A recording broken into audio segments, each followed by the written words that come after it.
बिस्मिल्लाहिर्रहमानिर्रहीम। रब्बी ज़िदनी इल्मा, आमीन। अस्सलाम वालेकुम स्टूडेंट्स, कैसे हैं आप सब? जी बेटा, हम लोगों ने 14 चैप्टर अपना स्टार्ट किया हुआ था, करंट इलेक्ट्रिसिटी। उसका जो लास्ट लेक्चर हम लोगों ने पढ़ा था वो था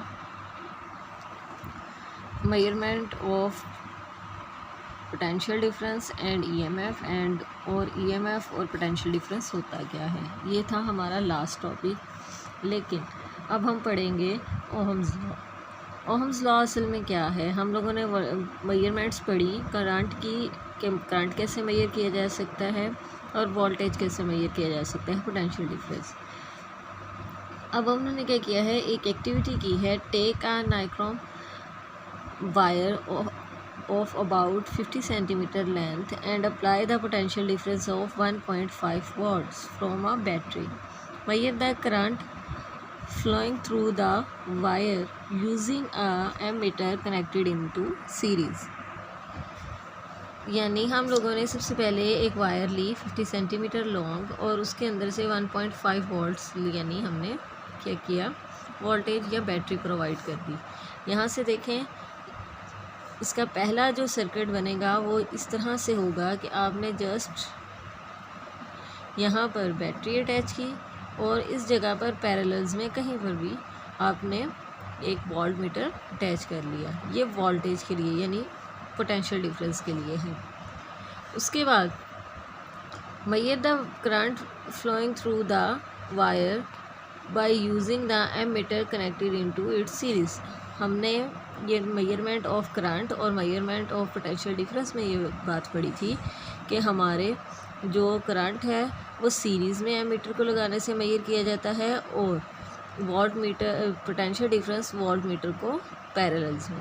अब यहाँ पर हम कहीं पर भी इधर या इधर कहीं पर भी सीरीज़ में हम क्या लगा देंगे, एमीटर। ये आपकी डायग्राम वो पूरी बनाई गई है। असल में ये चीज़ यहाँ पर क्या है, इसके बारे में डिस्कस करते हैं। Also measure the potential difference across the wire using a voltmeter connected across it. Obtain a set of reading I and V. यानी डिफरेंस, यानी आपने रीडिंग्स ली I और V की, यानी आपके पास दो वैल्यूज़ आना शुरू हो जाएंगी जो कि एक वोल्टमीटर पे आ रही होगी और एक आप पर एमीटर पे। Plot a graph between I and V, this will be the straight line. यानी हमने एक ग्राफ बना लिया, लेकिन अगर हम उस ग्राफ को प्लॉट जब करते हैं तो हम क्या देखते हैं, यानी डिफरेंट वोल्टेज पे, डिफरेंट आपके पोटेंशियल डिफरेंस पे या डिफरेंट बैटरीज पे डिफरेंट आपने करंट मेजरमेंट्स ली, यानी दोनों वैल्यूज़ लेते रहे। तो अगर आप उसका ग्राफ प्लॉट करेंगे तो वो क्या बनेगा, straight line. If V is the potential difference across the two ends of any conductor, then the current I will flow through it. The value of current changes with the change in potential difference and it is explained by the Ohm's law. यानी आमतौर पे भी ऐसा ही होता है कि जब आप वोल्टेज को या पोटेंशियल डिफरेंस को चेंज करते हैं तो करंट का फ्लो जो होता है वो उतना ज़्यादा हो जाता है या उतना कम हो जाता है जितना इसके ऊपर आता है। इसीलिए उन्होंने यहाँ पर कहा है कि पोटेंशियल डिफरेंस की वजह से कंडक्टर में से करंट फ्लो करता है। और इस चीज़ को किसने शो किए, एक्सप्लेन किया हुआ है, ओहम्स लॉ ने। The amount of current passing through the conductor is directly proportional to the potential difference applied across its ends provided the temperature and the physical states of conductor does not change. यानी एक तो temperature change ना हो, एक factor तो ये आ गया, यानी टेम्परेचर चेंज होने पर भी ये अफेक्ट होगा, और फिज़िकल कंडीशन यानी जो कंडक्टर है या जो भी चीज़ है वो उसी तरह ही रहे, उसमें कोई चेंज ना आए। अब उन्होंने यहाँ पे कहा amount of current passing through the conductor is directly proportional to the V, यानी I is directly proportional to V और V is directly proportional to I।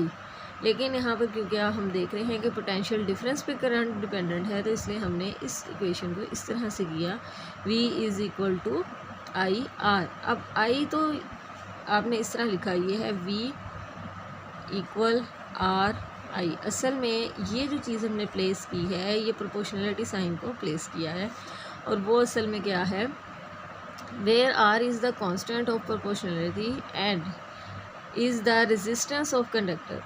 यानी ये जो चीज़ अगर कहीं ऐसा हो जाता है कि वोल्टेज और करंट में थोड़ा सा फ़र्क आ जाता है जिसकी वजह से आपका ये स्ट्रेट नहीं, तो उसकी वजह क्या बनती है, उस मटेरियल की रेजिस्टेंस बनती है।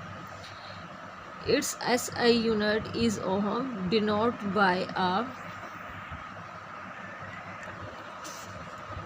By the symbol its ohm.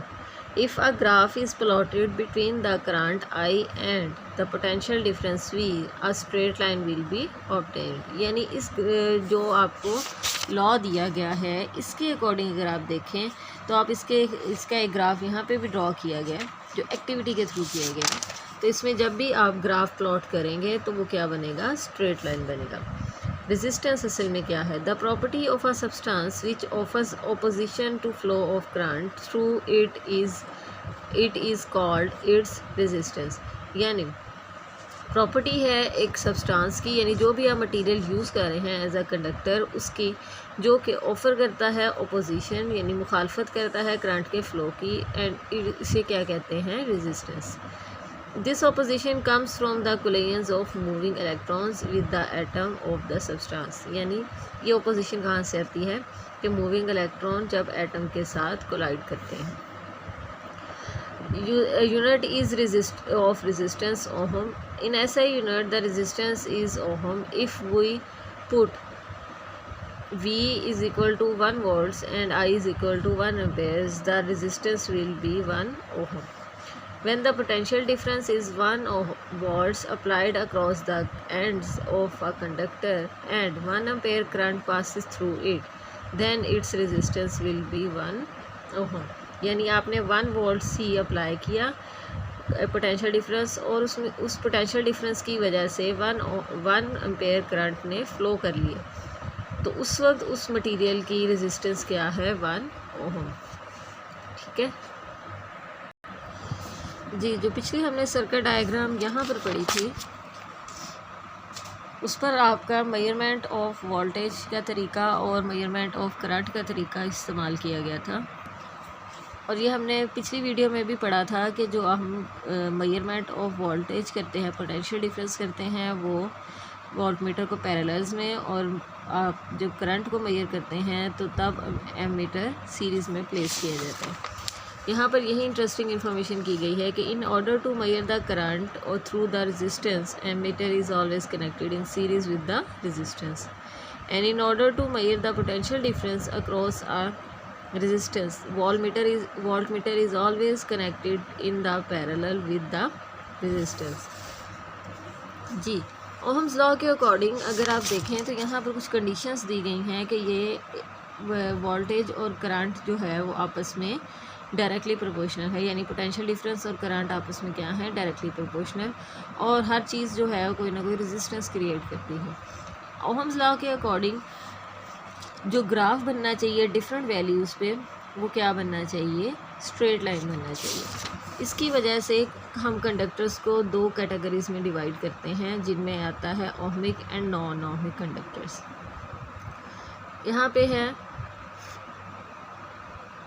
5I characteristics in ohmic and non ohmic conductors, यानी ओहमिक और नॉन ओहमिक कंडक्टर्स का हमने बताना है इसमें। ठीक है, यानी वोल्टेज ये अब V और I यानी वोल्टेज और करंट की वजह से यानी जो ओहमिक और नॉन ओहमिक बनते हैं। ठीक है जी। Ohm's law is valid only certain materials, यानी ओहम लॉ जो है वो सर्टन मटेरियल्स पे अप्लाई होता है। Materials that obeys the law and hence have the constant resistance over a wide range is said ohmic conductors, यानी वो material जो कि ओहम्स लॉ को ओबे करते हैं और उनकी कांस्टेंट रेजिस्टेंस रहती है वाइड रेंज पे, जब उनके वोल्टेज को इंक्रीज़ किया जाए या डिक्रीज़ किया जाए। ठीक है, वाइड रेंज यानी बहुत ज़्यादा मिकदार में भी वोल्टेज अगर होता है तो उसकी रेजिस्टेंस क्या रहे, कांस्टेंट ही रहे, यानी उसका जो ग्राफ हम प्लॉट करें वो स्ट्रेट लाइन ही प्लॉट हो। The material having the resistance that change with the voltage or current are non-ohmic, यानी जिनका ग्राफ चेंज हो जाता है, यानी V डायरेक्टली प्रोपोर्शनल टू आई के अकॉर्डिंग स्ट्रेट लाइन ग्राफ नहीं बनता। वो ग्राफ जो है या वो जो आपका कंडक्टर होगा वो क्या होगा, नॉन ओहमिक होगा। मतलब उसकी रेजिस्टेंस जो है वो क्या है कि कांस्टेंट, यानी उसके अंदर है रेजिस्टेंस तो हो लेकिन क्या हो कि वो चेंज होना शुरू हो जाए, किसकी वजह से, वोल्टेज या करंट की वजह से। Ohmic conductor will the linear for voltage current relation over the large range applied voltage, यानी ओहमिक कंडक्टर जो होते हैं उनके दरमियान में linear voltage and current relationship होता है लार्ज रेंज के लिए, ठीक है। The straight line shows the constant ratio with the voltage and current, यानी स्ट्रेट लाइन क्या शो कर रही है कि कांस्टेंट रेशो है करंट और वोल्टेज की। ओहम्स लॉ इज़ ओबेड, यानी ओहम्स लॉ ओबेड किया गया है। For example the most of metals shows the ohmic behaviour, यानी ज़्यादातर जो मेटल्स हैं वो क्या शो करती हैं, ओहमिक बिहेवियर करती हैं, ठीक है, वो ओहमिक मटेरियल्स हैं। Non ohmic material have non linear voltage current relationship, यानी जो नॉन ओहमिक होंगे उनमें नॉन लीनियर होगा, यानी वो एक लीनियर ग्राफ नहीं ड्रॉ होगा, ग्राफ कर्व्ड में ड्रॉ होगा, ठीक है। जैसे मैंने अभी यहाँ पर कहा था कि जिसका स्ट्रेट लाइन ग्राफ हो और इस रिलेशनशिप को फॉलो करे तो वो ओहमिक है, और जिसका स्ट्रेट लाइन ग्राफ ना हो वो क्या होगा कि वो आपका जो मटेरियल है वो क्या हो जाएगा, नॉन ओहमिक हो जाएगा, ठीक है। For example the filament lamp, यानी लैम्प का जो फिलामेंट होता है वो, द थर्मिस्टर और thermistor, the resistance of the filament rise, current decrease as it is gets hotter which shows in the gradient getting steeper, यानी यहाँ पर अगर आप देखें 14.11 बी में, यहाँ पे ये आपके ओहमिक के लिए है करंट, ये ओहमिक है आपका।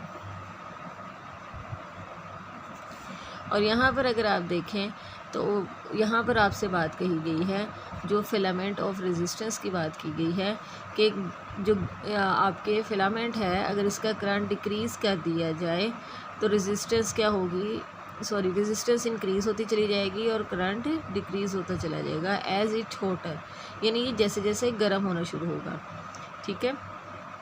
विच shows in the gradient getting steeper, यानी यहाँ पर आपको शो किया जा रहा है, ये इस तरह से कर्व्ड फॉर्म है, लीनियर में नहीं आ रहा, ठीक है।